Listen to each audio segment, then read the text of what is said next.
আসসালামু আলাইকুম ভিউয়ার্স, আরেকটি আপডেট নিয়ে আসলাম। সেটি হচ্ছে ইনক্যাপাসিটি বেনিফিট সংক্রান্ত। গতকাল একটি আপডেট দিয়েছিলাম যে ডিসেবিলিটি বেনিফিটে সরকার বড় ধরনের কাজ করতে যাচ্ছে। সেটির আরেকটি আপডেট এসেছে যে সেখানে বলা হচ্ছে যে ইনক্যাপাসিটি বেনিফিট যারা পান 22 বছর বয়সের কম তাদের জন্য এই আপডেটটি এখানে বলা হয়েছে যে ব্রিটিশ সরকার ঘোষণা করেছে যে 22 বছরের কম বয়সী ব্যক্তিরা আর ইনক্যাপাসিটি বেনিফিটের স্বাস্থ্য সংক্রান্ত অতিরিক্ত সুবিধা তারা পাবেন না। অর্থাৎ ইনক্যাপাসিটি বেনিফিটের যে অতিরিক্ত কিছু সুবিধা দেওয়া হতো সেটি বন্ধ করে দেওয়া হবে। এই সিদ্ধান্তের ফলে 18 থেকে 21 বছরই প্রায় 66,000 তরুণী ক্ষতিগ্রস্ত হবেন, যারা বর্তমানে ইউনিভার্সাল ক্রেডিটের সাথে এই সুবিধা পাচ্ছিলেন।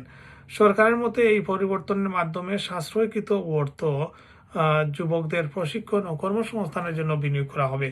Work and pension secretary Liz Kendall বলেছেন, এই সংস্কার দীর্ঘমেয়াদী অসুস্থতা প্রতিবন্ধী ব্যক্তিদের জন্য ন্যায়সঙ্গত হবে। তবে প্রতিবন্ধী অধিকার সংগঠনগুলো এই সিদ্ধান্তের কড়া সমালোচনা করেছে এবং এটিকে বিপজ্জনক কাটছাঁট বলে তারা অভিহিত করেছে।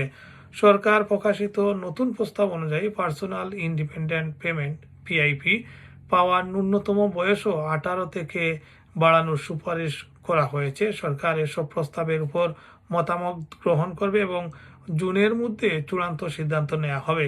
অর্থাৎ এখনো চূড়ান্ত সিদ্ধান্ত নেওয়া হয়নি। এটি লেবার সরকারের কল্যাণ ব্যয়ের কমানোর বড় উদ্যোগগুলোর একটি, যা প্রতিবন্ধী অসুস্থ ব্যক্তিদের জন্য নতুন চ্যালেঞ্জ তৈরি করতে পারে বলে আশঙ্কা করছেন অনেকে। সরকার এই প্রস্তাবগুলোর উপর মানুষদের কাছ থেকে ফিডব্যাক নিবে, অর্থাৎ প্রতিক্রিয়া সংগ্রহ করছে। অন্যান্য সুপারিশকৃত সংস্কারের সাথে জুন মাসের শেষের নাগাদ এটি শ্বেতপত্র প্রকাশ করবে। এই সংস্কারগুলো স্বয়ংক্রিয়ভাবে উত্তর আয়ারল্যান্ডে প্রযোজ্য হবে না। এটা শুধু ইংল্যান্ড, ওয়েলস ও স্কটল্যান্ডে, যেখানে সুবিধা সংক্রান্ত দায়িত্ব স্থানীয় সরকারের হাতে। তবে বাস্তবে সেন্ট্রাল গভর্নমেন্ট সাধারণত ইংল্যান্ড এবং ওয়েলসে প্রবর্তিত সুবিধা পরিবর্তনগুলো অনুসরণ করে। যে আপনারা জানেন যে ব্রিটেনে অনেকগুলো সিদ্ধান্ত নেওয়া হয়, সেখানে স্কটল্যান্ড, আয়ারল্যান্ড, ওয়েলস এবং ইংল্যান্ড। তবে ইংল্যান্ডের যে সিদ্ধান্তগুলো হয় সেগুলো নর্মালি ওয়েলসেও সেটি একই ধরনের নিয়ম তারা পালন করে থাকে। তবে স্কটল্যান্ড এবং আয়ারল্যান্ডে অনেক সময় একটু ব্যবধান হয়ে থাকে।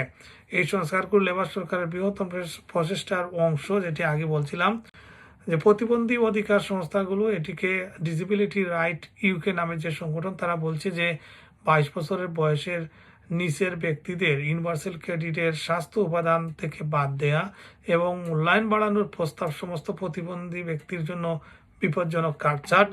সংস্থাটি আরও বলছে যে এই সংস্কার প্যাকেজটি প্রতিবন্ধী ব্যক্তিদের কাজে সহায়তা করার বিষয়ে নয়, বরং নির্মম ও বেপরোয়া কাটছাঁট হিসাবে তারা মনে করছে।